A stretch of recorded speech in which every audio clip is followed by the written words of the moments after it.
প্রায় ২০ বছর পরে এই ধরনের কাজটি আমি করলাম। কবে করছিলাম শেষ মনেও নাই। বাবা মারা চলে যাওয়ার আগে অনেক কিছু আমাকে বুঝায় শিখায় দিয়ে যাচ্ছে। বাবা মারা সত্যি এমনই হয়, তাদের ঋণ আসলে শোধ করার মতো না। এই ৬ মাসে আমার বাবা মা থাকাতে আমার যে কি পরিমাণ উপকার হয়েছে সেটা শুধুমাত্র আমিই জানি। কেমন আছেন সবাই? আশা করি ভালোই আছেন। আস্তে আস্তে সময় হয়ে যাচ্ছে, আমার বাপ মা দেশে চলে যাবে।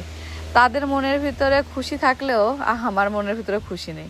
আমার আব্বা মা খুশি হচ্ছে কারণ বাংলাদেশে আমার একমাত্র ভাই আছে, ভাইয়ের মেয়ে আছে, ভাইয়ের ছেলে আছে। অনেক দিন তাদের দেখে না, তো তারাও দাদা দাদির কথা বেশি বেশি বলে, দাদা দাদি কবে আসবেন কবে আসবেন এরকম করে। তাই আমার বাপ মাও যাওয়ার জন্য একেবারে হন্য হয়ে ঘুরছে। কিন্তু বিশ্বাস করেন, দিনগুলো যত যাচ্ছে মানে একদম সামনে আসতেছে চলে যাওয়ার, তত আমার টেনশন কষ্ট বেড়ে যাচ্ছে। কারণ এত বছর ছিল, এত মাস ছিল, বছর বললে ভুল হবে, মানে একদম কেমন যেন হয়ে গেছে।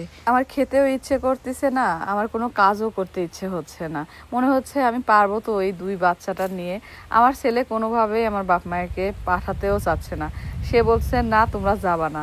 এখন কোনোভাবে যদি মানে পারতাম রাখতে, তাহলে সত্যিই রাখতাম, আমার বড্ড বেশি উপকার হইতো। আমার এই বাগানটাতে আমার আব্বা সকালে রাতে সব সময় পানি দেয়, আমার মাও, দুইজনই এত যত্ন করে। আমার হাতটা ধরে আমার আব্বা মা বলতেছে যে বিটি গাছটাতে প্রতিদিন পানি দিও, বলেই কান্না করে দিছে। আমারও এত খারাপ লাগতেছিল।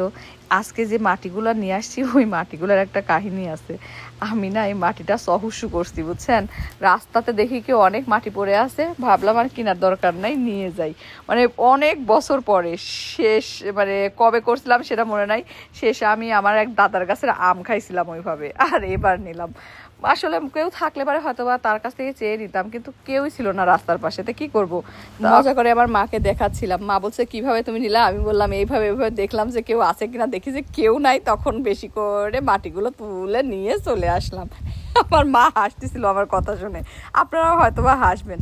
জাস্ট আমি মজা করার জন্যই করছিলাম ভাই বোনেরা, এটা কিন্তু সিরিয়াস আকারে নিয়ে। আমার ছেলে তো কোনোভাবে মানতে রাজি না যে তার নানা নানি চলে যাবে, সে তার নানা নানিকে রাখবে।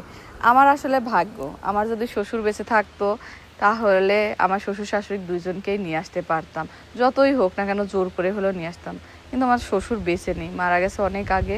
আমার শাশুড়ি, উনিও অনেক বয়স্ক মানুষ, প্লেনে ওঠার মতো তার অবস্থা নেই। যদি থাকতো তাহলে যেভাবে হোক না কেন নিয়ে আসতাম। আমার আর সত্যি এতদিন ধরে মা বাবা ছিল, তো চলে যাবে, ঘর বাড়িটা ফাঁকা ফাঁকা লাগবে, খুব বেশি খারাপ লাগবে। আর 2টা বাচ্চা নিয়ে কেমনে করে কি করব সেটা নিয়েও একটা টেনশনে পড়ে গেছি। যাই হোক ভাই বোনেরা, আমার জন্য দোয়া করেন, খুব তাড়াতাড়ি আমার বাপ মা চলে যাবে।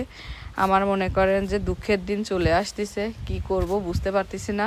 আপনারা বেশি বেশি করে আমার জন্য দোয়া করেন, সব যেন আমার জন্য ইজি হয়। Bye bye, tata.